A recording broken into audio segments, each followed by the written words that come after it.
Hey, kiddos, welcome back to SELFWIFE, the podcast where I learn to take care of myself like I used to for other people for the first time in my life. The title is something that I made up.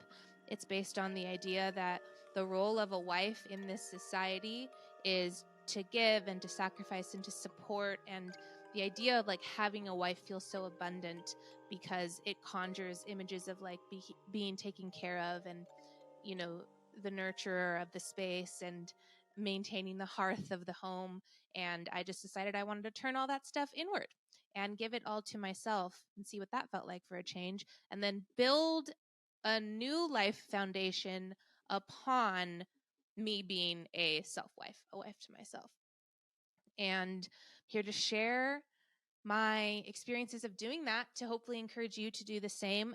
Luckily, I know it's like the phenomenon where when you start to focus on something, it pops up, in your environment a lot, the yellow car thing. But I'm just seeing, and of course the algorithm caters to this type of stuff because I post this type of content, but I'm just seeing so many people talk about, specifically now post lockdown, I've seen so many people talk about the importance of putting ourselves first and loving ourselves first and pouring into ourselves what we have so freely given away. And it's just like we're also disenfranchised and we're so fed up and we want our lives to be better. And for me, the big thing missing in my life has been me centering myself, me giving to myself, respecting myself, listening to myself, all the things that I've been practicing for this past year, and that I left my city to focus on, sacrificed everything I knew to focus on.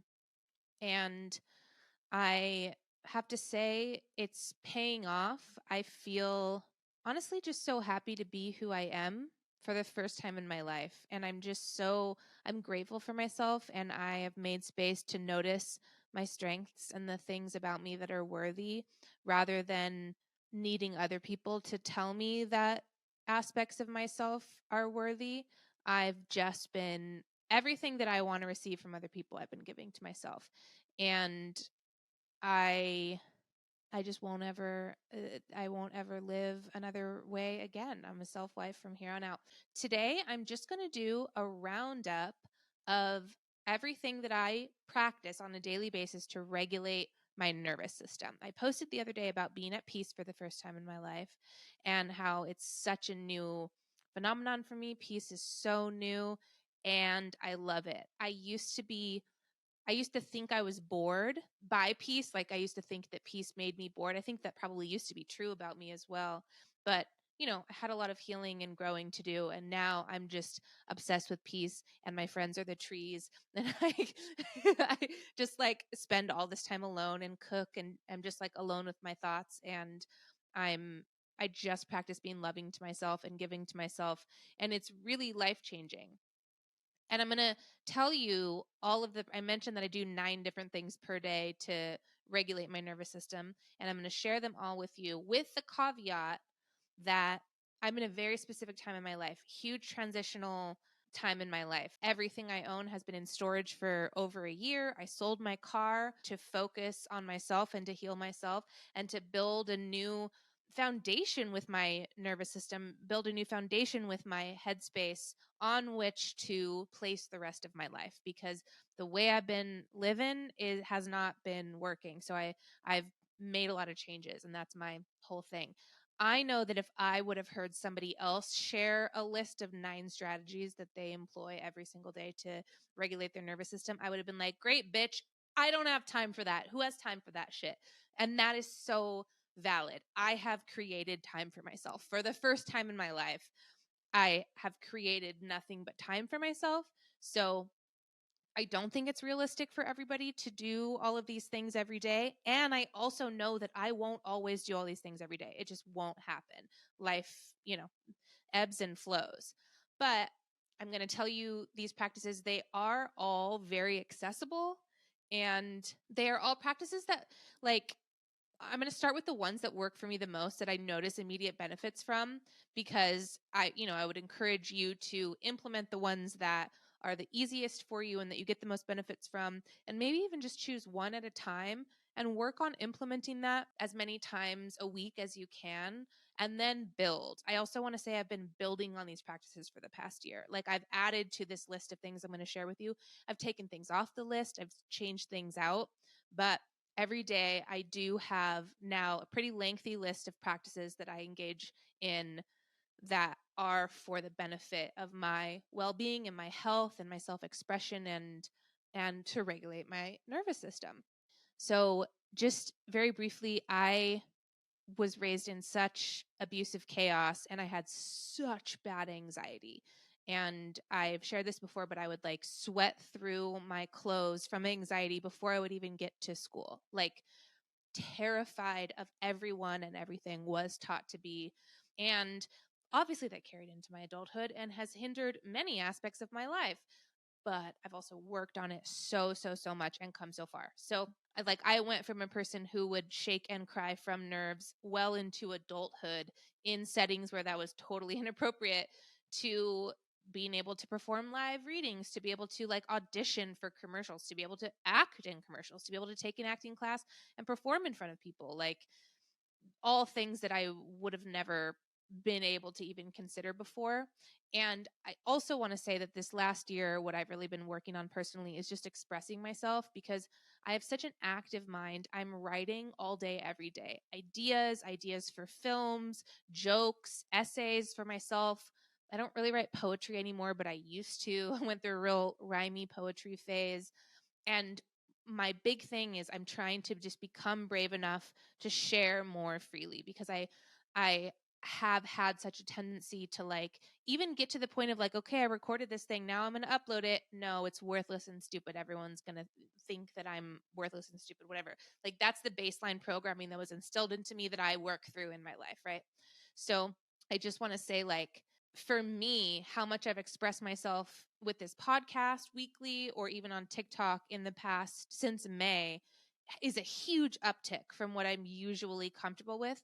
And a lot of that is because of the nervous system regulation that I'm doing. I saw a TikTok today that was so wonderful. It was a young woman who talks about nervous system regulation a lot. I'll link her in the notes of this episode on Patreon.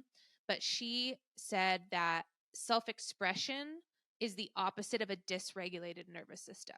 So in other words, when you're regulated, you're able to express yourself. And it just rang so true to me. It brought things into focus. It was such an articulated way to explain like what I'm experiencing, which is that I feel more entitled and free to express myself this year because of all of these daily practices.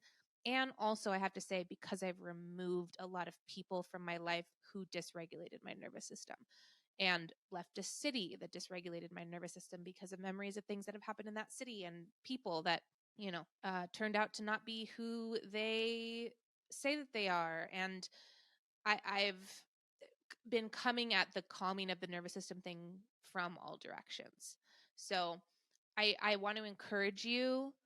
I'm sharing a list with you of practices I've been implementing for over a year, and I have grown to this point, and I don't want you to feel overwhelmed. What I do want is for you to listen, and if anything makes you curious, any of the strategies I share make you curious, Google it, try it out, see if it works for you. It might not. You might hate it, but in looking for this practice, you might find another one that does work for you.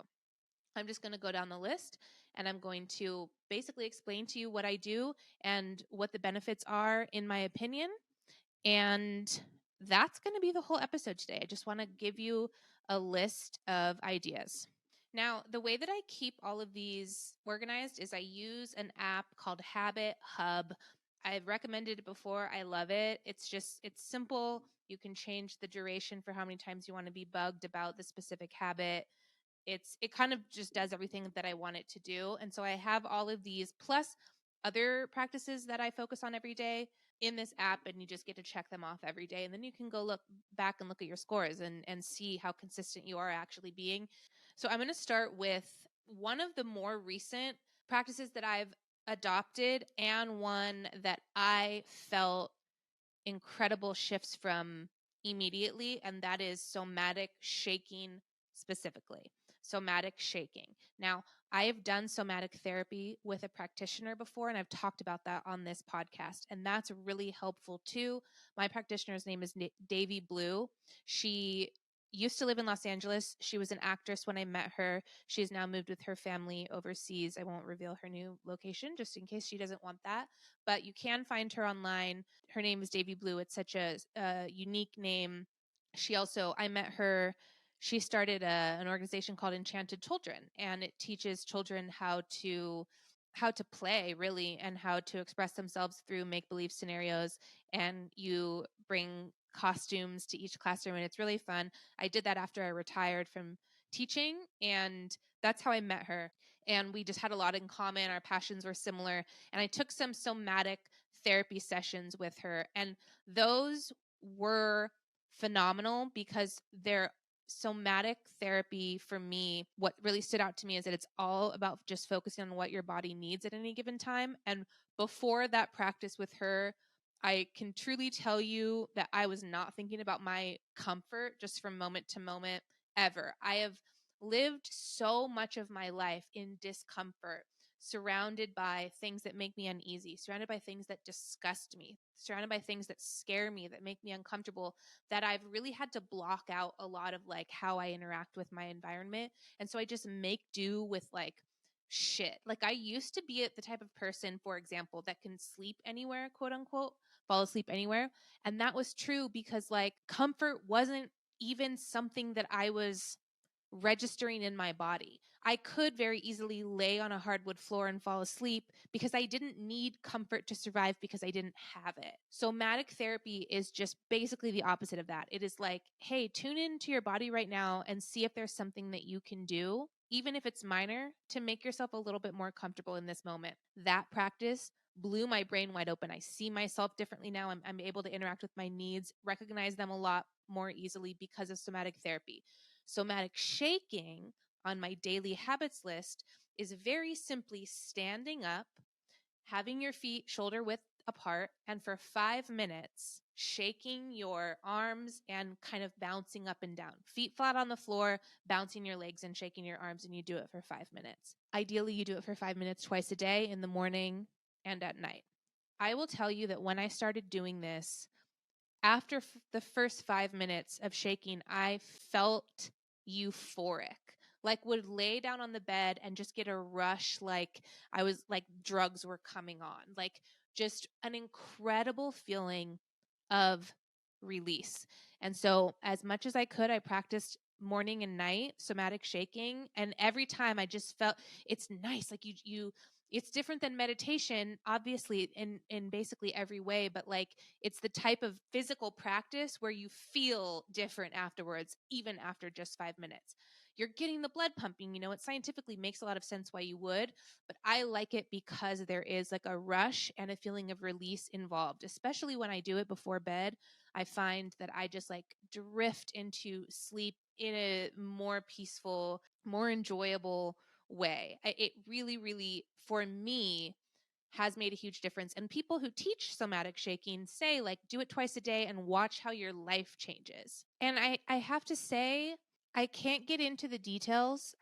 I don't want to get into the details, but what somatic shaking shifted for me in my body and consequently in my life was huge, painful, ultimately very revealing, and very healing. It brought something to the surface for me that I had kept dormant, an issue, a topic, and encouraged me in more ways than one to share what it brought up for me with others for the very first time, and then get some help that I needed. That's all I really feel comfortable saying on that.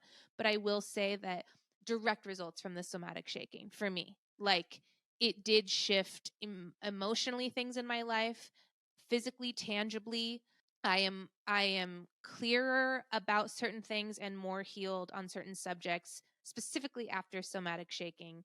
And then on top of that, it just feels really good. It feels like a really nice release. And also, practitioners who teach this really talk about how scientifically moving the emotions through your body is what we all need to be doing. And I talked about this in a previous episode when I was just talking about somatic therapy, but they relate it to animals when animals are attacked in the wild. And if you are able to observe something like that, oftentimes the animal will fall, and before getting back up, if they're okay and they survive the attack, before going back to their lives, they shake. Their whole body shakes, convulses. I think that it was like a large cat that was used in the example and what I'm referencing in my mind.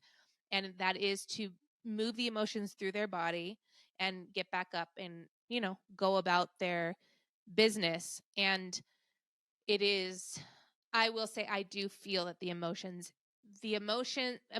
are processed when I do somatic shaking. I feel calmer. I also have used it when I feel really frustrated or overwhelmed. I will try somatic shaking in the moment, and I always feel relief. So I do it every single day.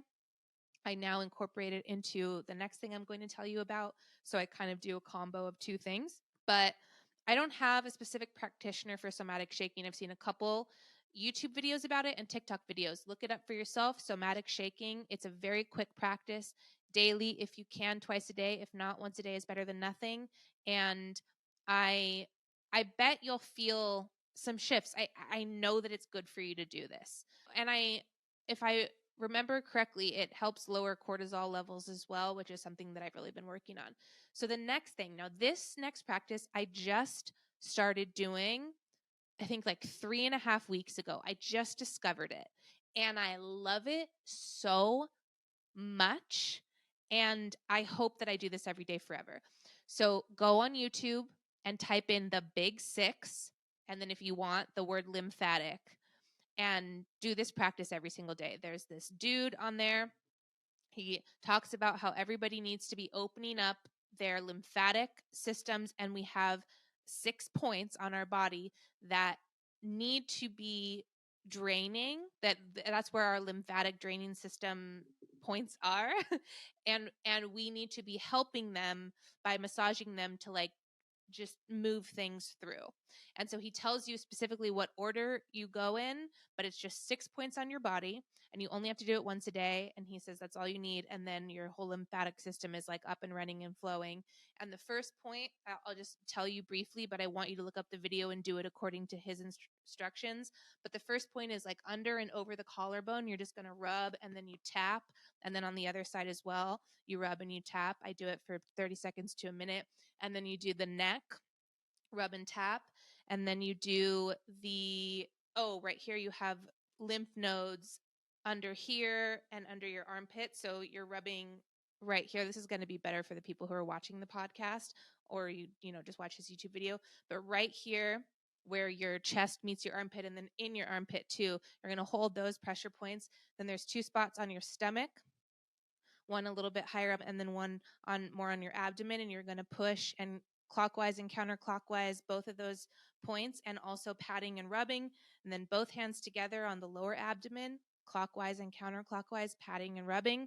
Then on the creases of your legs, where your legs meet your torso, above the crease, below the crease, and on the crease, patting and rubbing.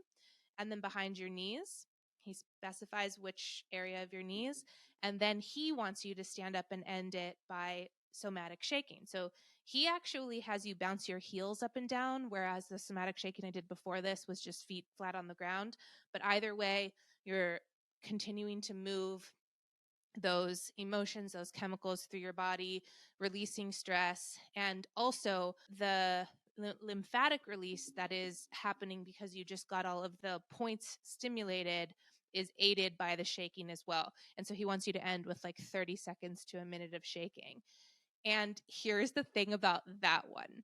I know that it works immediately because, basically he says for the week or 2 weeks after you first start doing it, your body's going to be heavily detoxing because nobody does this and we all need to be doing it. Like our lymphatic system needs our help in this way. And so he's like, just be prepared for whatever type of detox your body wants to do. And I read about it and it's like, you can get really lethargic. You can even get like flu symptoms. For me, it was BO, like the likes of which I haven't smelled since I taught fourth grade boys who had just come back from recess. Like whatever has been stuck in my lymphatic system, like holy shit. It like to the point where every day for 2 weeks after I started doing it, and it's totally leveled out now. Now it's back to absolute normal. But for the first 2 weeks, I smelled so bad that I was like, luckily I'm alone right now, but like, I don't know if this is feasible for people to do if they have to be around others, because it wasn't like I would, wake up, take a bath or a shower in the morning and it just like comes back. It's because the toxins are draining out of your system. And for me, I was just like, well, I guess at least I know that's how it's working. And then after about the 2-week mark, because I wrote it in my calendar to look back to see like, how long am I going to fucking smell like this? Like, this isn't tenable. Like, I can't exist in society smelling this bad. But it's kind of cool because you know that the toxins in your system are being flushed out. And also, I'm a person who drinks so much lemon water all day, every day. And like I've done that for a very long time. The fact that there were just like so many trapped toxins still in my body, I don't know. I found it really fascinating. And he also says that right after you practice it, you should feel like a rush of energy. And I have to say, I do. I love the way that makes me feel as well. So that's called the Big Six lymphatic drainage. Do lymphatic drainage on yourself as often as you can. I've been doing that one every day. That one I find to be like fun, like enjoyable, fun, and also because I could smell the results. I was like, okay, this is working. Like, I'm a results girl. And so I was happy. And I'm also happy to say that it levels out. But you got some toxins in your system and you got to get them through. Okay, those are 2 strategies. The third strategy is EFT tapping. I took an EFT tapping course on a website called 𝤣.𝢼.com, 𝢼.𝢼.com. They have a lot of online courses with a lot of healing strategies, and all the courses are pay what you can, and I believe the cheapest that they allow is $15 per course, which is such a steal. I took an EFT tapping course on that site, and I have to say, I practiced tapping sporadically I've practiced it over the last few years. It didn't really start to click into making sense for me until this past year when I've also incorporated gua sha. Okay. So EFT tapping, I'm even less of an expert on this, so please look it up for yourself. But there are tapping points all over your body, and there are also strategies for like when you're actively in the middle of stress or anxiety, choosing certain points and tapping. And for some people, that really works. I don't find that it moves me through stressful situations at all. What I do find is that it's relaxing if I'm in bed and I have like my skincare on, like my face oil, and I just go through. I have a tapping routine that I have learned that I follow. The practitioners like told me, which points to tap and in what order. And I just go through that process and I tap on my face like while I'm watching something or while I'm listening to something. And what I notice about that, especially if I do EFT tapping on these 2 like chest muscles right here, which is also where you have some of those lymphatic drainage points, and maybe that's why I yawn incessantly. Like I'm yawning like once a minute, which I have also learned is an energetic release. And I have found that for me, the practices that feel like they're working the most are the practices that produce a lot of yawning in me. EFT tapping, yawning the whole way through. Somatic shaking, actually, yawning, like just like involuntarily, like one after another, just like big yawns. And that's a good thing. And so I do like the practices that encourage that. And EFT tapping for me definitely does. Now, I'm going to go on to the 4th practice, which is gua sha. I enjoy the practice of gua shaing using a gua sha stone a little bit more than EFT tapping. I just kind of do those 2 in tandem sometimes. So gua sha is a traditional Chinese healing method, and you may have seen gua sha stones. They're kind of shaped like a little teardrop, and you can get them made out of certain crystals. I actually went on Etsy and I picked 2 stones that I wanted the healing properties of and ordered gua sha made from those. And so I'll just put my face oil on, and it's lymphatic drainage, but it's for the face. And again, I don't have a specific practitioner for gua sha. I've watched enough YouTube tutorials and TikTok tutorials that now I just do it on my own. But that also, like, I feel so much release. It's so nice to just drain lymphatically drain your own face with the gua sha stone. It feels fantastic, and I also yawn a lot when I do that. And it's good. So you're going to do the big 6, the lymphatic drainage for your body, and then at night or when you're in the bath or whatever, you're going to do it with on your face with the gua sha stone or with the tips of your fingers. You really can just with soft pressure do little circles like this, and then you're going to get nice lymphatic drainage in the face because of it. And it just makes you feel like there's like a little release. It's a little bit of like a self-pampering situation. This next one is very new to my repertoire, and I've only done it maybe like 5 times so far because it's like an hour-long practice, but I love it, and I'll tell you what I love about it. So I Googled or I looked up on YouTube acupressure massage to see if there was something I could do for myself, because about a year ago when I started working on healing, I decided that I was ready to try acupuncture, which is something I always used to fear, but I became ready. And I realized there was nothing to fear, and that this old SNL sketch that I have in my mind of like acupuncture gone wrong, where every needle is, encourages a geyser of blood to come out of this person's back. I know that that's just an SNL episode, obviously, but I've had kind of like that image in my mind. Like, I don't want needles shoved into my body, but that's not what acupuncture is. Like, the needles are, I was talking to my friend Rose about it. She was explaining they're like as thin as a piece of hair. Like, you don't feel them unless they're hitting a point that you really need to, that you have some, blocked energy in, or that you need to work on, then that's going to hurt. But that's actually good. And then that's how you know that that's what you need. My insurance doesn't cover acupuncture. Who knows when I'll be able to do something like that? That's like a luxury in this country and for me. But I thought, well, maybe I could just do my own version at home, acupressure. And I found this incredible YouTube video. Okay, so you're going to go to YouTube and you're going to type in acupressure for yourself. And the description of the video is integrative medicine nurse Carol Joy shares a deeply relaxing acupressure protocol that you can use on yourself. She is so calming and soothing. If you can carve out, it's a 48-minute video. The first time I did it, I was like, 48 minutes is a little much. So I put her on 2 times speed on YouTube. And honestly, for the mood I was in that day, like that was perfect because she's kind of speaking at a normal speed when you turn it up that much.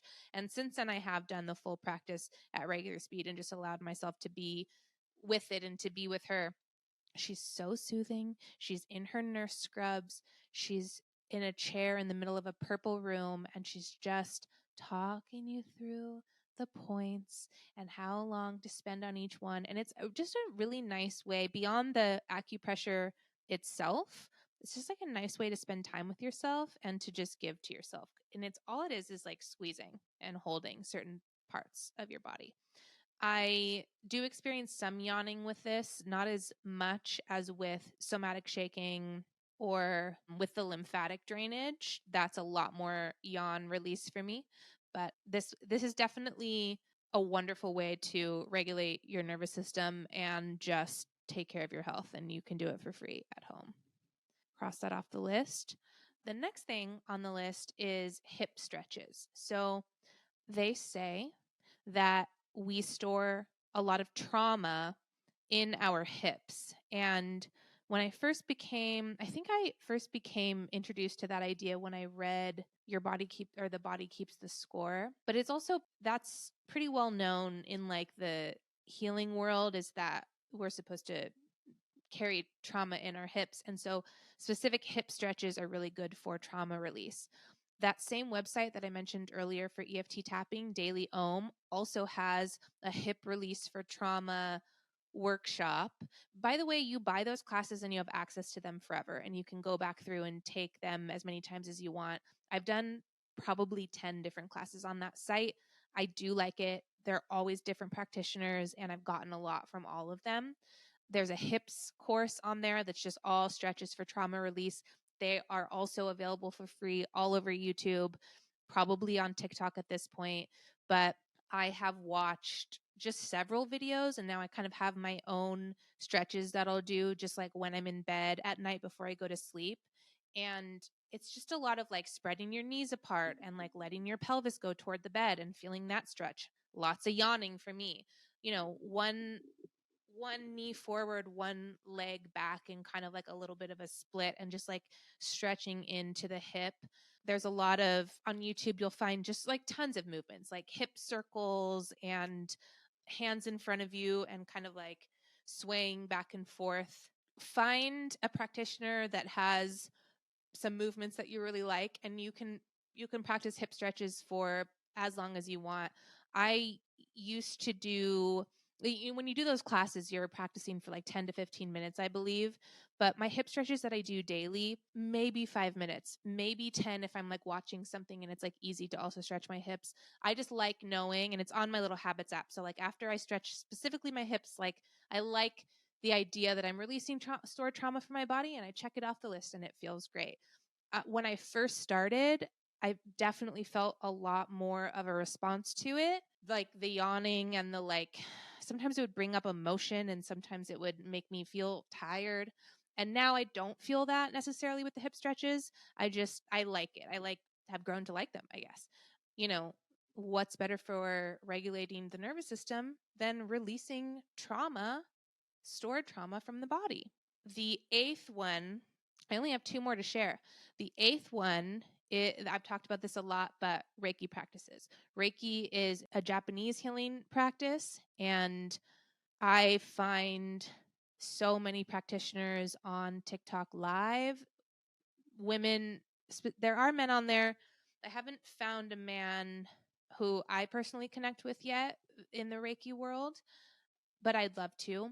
But there are a lot of female practitioners on TikTok who go live and do Reiki through the screen. Many of them I don't connect with. I would say the majority of them, sometimes I feel like they haven't actually studied Reiki. And I can tell now because I've also purchased a Reiki course, and I don't want to become a practitioner, but I did watch enough of it to be able to determine if people are actually adhering to Reiki and its history and its symbols that you're supposed to be drawing in the air with your hands, and the people that are just waving their hands. And there are practitioners on TikTok Live where like I'll go onto their live and like the yawning starts right away, and I feel like I can feel pressure in my head. I feel like an electrical charge coming through their hands. There are people who are really, really good at sending that energy through. And all the practitioners say Reiki energy knows no bounds. It doesn't adhere to the rules of time or space. All you have to do is accept it and you'll receive it. And I very much feel impacted by Reiki. I like having Reiki on in the background when I'm meditating. I like having Reiki on in the background when I'm writing, when I'm working. Oftentimes there won't be a practitioner on live currently available when I want to have it on in the background. So, just go on YouTube, find your practitioners that you like, and just put one of their videos on in the background. I really feel calm and cleansed and at peace during and after these Reiki sessions. I also learned in the Reiki course that I purchased, and I've only gone through it halfway again because I don't want to be a practitioner. I was curious mostly about the unit of the course that teaches you self Reiki, because there's specifically a symbol that you draw with your hands in a specific direction on your own body. And I wanted to start doing self Reiki on myself. And that's another thing where I can pull that out any time of day if I'm feeling like, a negative emotion and I feel it in my stomach. I can do the self Reiki symbol 3 to 4 or 5 times and I start yawning right away. Like it moves the energy through my body. And for me, a lot of these practices, like my gauge is like, if I'm yawning, I know it's working. It's another modality that I'm not an expert in, but I am a student. Not even a student like I want to learn how to be a practitioner, but like I accept Reiki healing. And the practitioners often say, all you have to do to receive the healing is accept. And I love it. Not a day goes by where I don't have Reiki on in the background at one time or another. It's so readily available, and I feel a palpable difference during and after. So it's like a nice little daily practice akin to meditating, in my opinion. And the ninth little daily habit for regulating my nervous system that I've really, really, really liked and also only been implementing for maybe the past 6 months is grounding. So this one I'm really, really excited about because it's another one where I notice the impacts right away. So ideally, you want to be grounding in grass, in dirt with your bare feet, skin to earth. Now, grass is not accessible for a lot of people, and it typically isn't accessible for me. At one of the houses that I was house sitting at when I was in Pasadena, they had a beautiful grass backyard. So every single day I was going out there, sitting in the grass, laying in the grass, feeling blissed out, yawning a bunch, like just feeling connected to the earth, feeling energized by the earth, feeling cleansed by the earth, and also feeling entirely covered with mosquito bites. So I had to stop grounding in the grass. That was such a huge loss because I was enjoying it so much. So then I looked into like, if I can't ground in the grass, where am I going to ground? Like, what's another, equally beneficial spot to ground? And it's basically just like outside on the earth. And the science behind it is like, people, we are of the earth, we are of this universe, we are part of it, and we need to be connecting to it. It kind of goes back to the whole, the sort of like throwaway insult that people throw around, which is like, go touch grass. That's based in science. Like, we do need to actually be touching grass. There's this very long YouTube video that I just watched about grounding the other day because my dad coincidentally just got into it. He didn't know that I had been doing it for like the past 6 months, and he sent me one very specific video. This guy's name is 𝤼.�, and he calls it earthing and grounding. They are the same thing. He has a lot of YouTube videos. Feel free to watch any of them. I watched a very long podcast episode with him that my dad sent me. Let's see. The Minimalist podcast, and the episode is called Grounding, the Most Important Health Discovery Ever, episode 340. But 𝤼.� has a lot of material on YouTube. Again, I don't think it's essential that you watch his material before you try it. I didn't, but in watching it recently, I was like, yeah, okay, I like this even more. What I find really cool is that with grounding as well, when I go outside and take off my shoes and socks and just put my feet to earth, yawning again, like the energy starts moving through my body. I actually feel more energized. Also, there's a theory, 𝤼.�'s theory is that you can't have pain without inflammation, and grounding is the key to pulling inflammation out of your body. He goes into the science of it, of like, the earth has a negative charge and it's neutralizing the electrical charge in your body, and it's keeping you grounded in the same way that electricity is grounded in our homes. And he talks about the health benefits of just us connecting to the earth in that way. And he actually says to do it for 30 minutes a day. I have been doing that since I've been here in Nevada. I wasn't prior to Nevada because I didn't have the awareness that that was the length of time you needed to do it for. So I would just go, basically what I was doing for a while is I was combining meditation and grounding, which I actually really love and recommend. If you struggle with meditation like I do, I still, even like all of these practices, I enjoy all of them so much more than I enjoy meditation. I've tried a lot of different types of meditation. Some work better than others for me. I find that for me, it's just most important to keep things new and novel. So I kind of try different methods all the time. But my favorite way of meditating now is to go outside and meditate in the grass. So I'm grounding and meditating at the same time. Or when I was meditating at my friend Melissa's house, they have a porch swing. And I found that swinging while meditating was fantastic. But meditation isn't even on my list of 9 things. I know that that's supposed to regulate your nervous system. For me, meditation is communication with my guides. I don't get a sense of peace from it. And maybe it's because I'm a kinesthetic learner. I like to move my body. That's why I like tapping. That's why I like gua sha. That's why I like even grounding. At least it feels like I'm doing something a little more than just sitting with my eyes closed. So I highly recommend that wherever you have access to the earth, and I mean, obviously you can do it in dirt as well. I just don't like to, I don't like getting dirt on my feet, but I will lay out on the stone slabs in the backyard where I'm staying and connect to the earth that way, because you can do it with rock. So when I found out that I was getting bit by the mosquito, I honestly wasn't sure what was biting me, because I'm just so unused to having grass that it didn't occur to me that it was like, that's mosquito land because it's moist. And I was like, are these bed bug bites? Like I was covered, and I honestly didn't know they were coming from the grass. Also because they are invisible in Pasadena, and you never see them and you never feel them. And you wake up the next day covered in the most painful bites ever. And so I was like, where are these from? But be careful if you're grounding in grass. Maybe just do, well, also I started to cover myself with off and bug spray and try to ground in the grass, but they were getting through the bug spray. Anyway, connect with the earth in a safe way. Stone and rock is okay. And it's the same theory that explains why crystals are powerful, which I just learned within the past few years also, because I like crystals and I've bought them, but I was never a believer in their power. I didn't feel like I needed to be. I just liked them. Like I thought they were pretty. And so sometimes I'd buy them and I'd be like, oh, this one's, helps with protection. Great. I need that. I didn't ever buy into it until somebody explained that a crystal is just a piece of the earth, and therefore it has grounding properties. It is a way to connect to the earth, which I have since learned is so important. So holding a crystal has grounding effects too. It's like rock, dirt, the universe that we are a part of.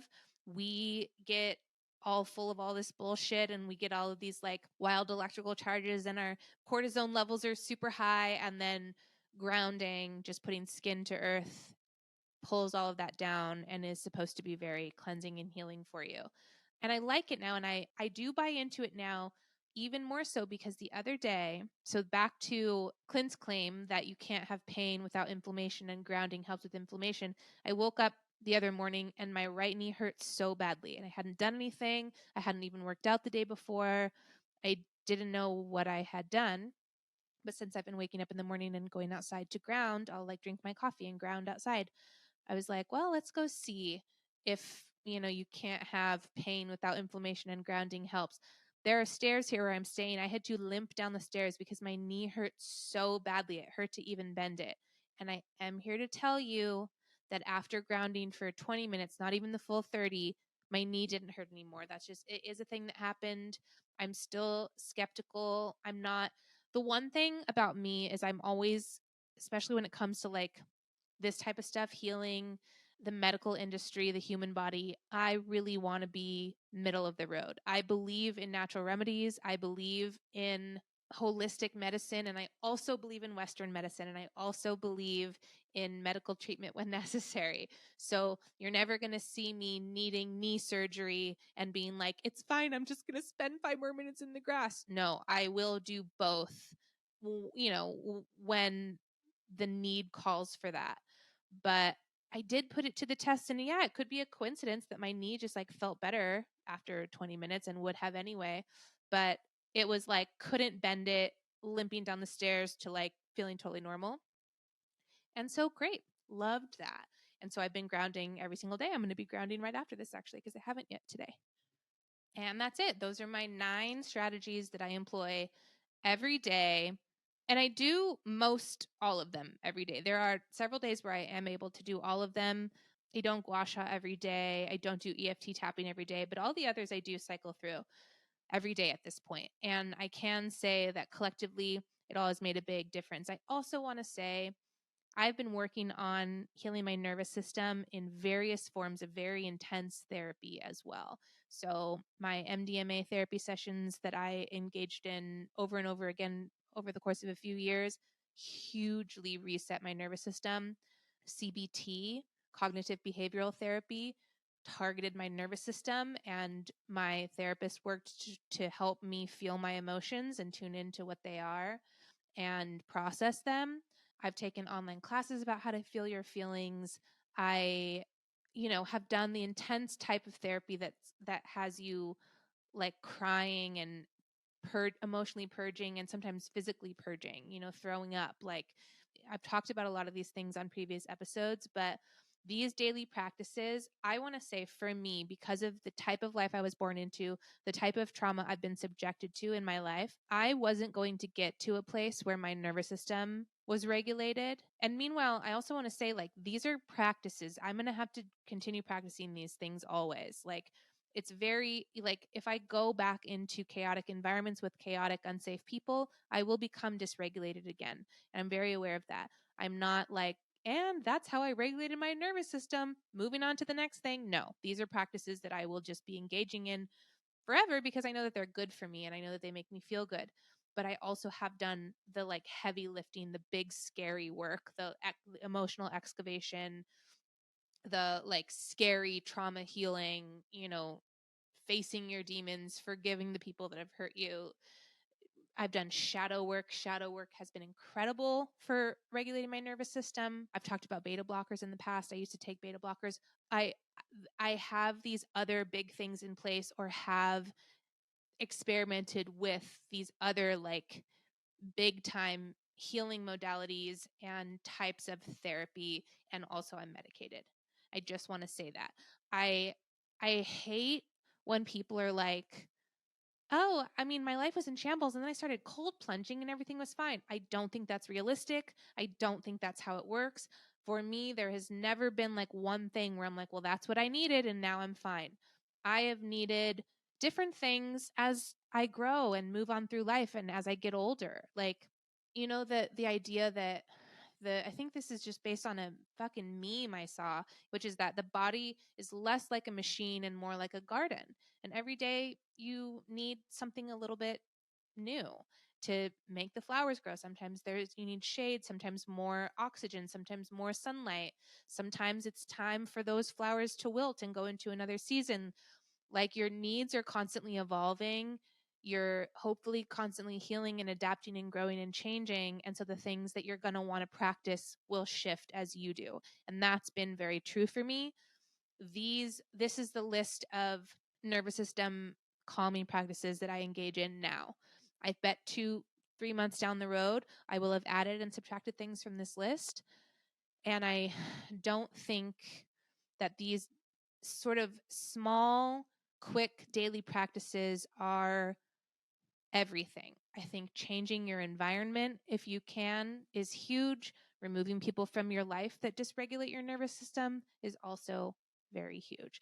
My career was a very dysregulating career. There is no way to be regulated in that career because you're dealing with a classroom full of kids who aren't regulated, and your job is to regulate them. So your nervous system is just like along for the ride. And you get more used to chaos, and that's not necessarily good. So I have also had to engage in therapies, take medication, and remove people from my life and remove myself from environments to get to a place where I can sit here right now and tell you that I know who I am. I know who I'm not. I know that I'm worthy. I know I have value. I know I'm here for a reason. I know that people are lucky to have me in their life. I go to bed happy at night. And I know that a lot of that is a testament to me regulating my nervous system. When I was younger and incredibly depressed and very dysregulated and living in an abusive environment and just getting hit from all angles in various ways, I was a scared puppy, a lost puppy. I wasn't at home in my skin. I wasn't at home anywhere I went. Like I said at the beginning of the episode, I was scared of everyone and everything. I can honestly say that's not who I am anymore. It's not who I am anymore. I know now that I belong in the rooms that I'm in. And also, one thing I'll say is when you start to regulate your nervous system, you really notice a lot more clearly what outside elements are dysregulating you. And then you have to start making decisions like, is this worth it? Am I willing to be dysregulated by this external factor? And, for me, right now, the answer is no. Nobody and nothing gets to dysregulate me. I'm shifting from everybody and everything, do whatever you want, I can handle it. That was my life, into no, you don't get to dysregulate me. I work so hard on regulating myself. I put so much effort into being okay in these ways. Nobody gets to mess it up. Now, is life always going to be this quiet and insular? Absolutely not. I'm like on to adventures. Like, I just am thinking about December and January and February of next year being in Europe, and I would love to extend that trip and just travel and see the world and figure out where I want to be next. And that's going to be dysregulating at times. New projects can be dysregulating at times. New job environments can be dysregulating. But I know now what is a reasonable amount of stress. I know what is a reasonable amount of anxiety. I know if it's coming, I know if it's like anxiety and stress that's just part of the job and is something that I need to adapt to. And I know if it's coming directly from a toxic person or environment that is actually not good for me or my health. And there's no toxic environment that I will put ahead of my own well-being ever again, ever. Even like dream job, don't care. If the boss is abusive, I don't want it. I will never again make excuses for emotional terrorists. I will never again make excuses for people who dysregulate others on purpose. I will never make myself feel safe in an unsafe environment again. And I'm learning the difference between safe and unsafe environments. I used to make myself safe in unsafe environments exclusively because that's all I knew were unsafe environments. I didn't have access to safe environments. And now that I've created some safe environments for myself and also been given access to safe environments by lovely and trustworthy people that I have in my life, like now I know what it feels like. And now I know what my standards are, for like how I am willing to feel to experience something in life. Like I'm just, now that I really am far away from people who just dysregulated me for their own sick pleasure, I'm like, this is the life. I don't ever want to go back to, living in anxiety, living in fear, living in self-doubt, holding everything in. A regulated nervous system is everything. It's the way I'm able to express myself. It's the way I'm able to show up for people. It's the way I'm able to show up for myself. So those are my 9 practices that I work on, as well as some of the other stuff that I do to just get my shit worked out, get my head on straight, and dust myself off from what I've been through and keep moving. Okay, I feel like I'm losing the light. And I am. I moved into this room so it would look less yellow, and now it's turning yellow. Okay, thanks so much for listening. I hope you found something helpful within it. Details about the show. I'm SELFWIFE on TikTok. I'm SELFWIFE on Patreon. That's where the videos of these are. Also, extra stuff, behind the scenes stuff that I don't post. It's $5.28 a month. I should just make it $5 a month. I made it $5.28 because it's my birthday. I thought it was cute, but it's just annoying. So I'll make it $5 a month, and you can get the videos and some extra stuff from me. And you can rate and review the show on all the podcast platforms. And you can be cute, and you can regulate your nervous system with these strategies. If you try any of these and you like them, let me know. Also, don't say I didn't warn you about the lymphatic thing. Get some extra strength deodorant on deck, because wow, you got some toxins in there about to come out. Okay. All right, everybody. Thanks for joining me. Thanks for listening, and have a good week. And I'll see you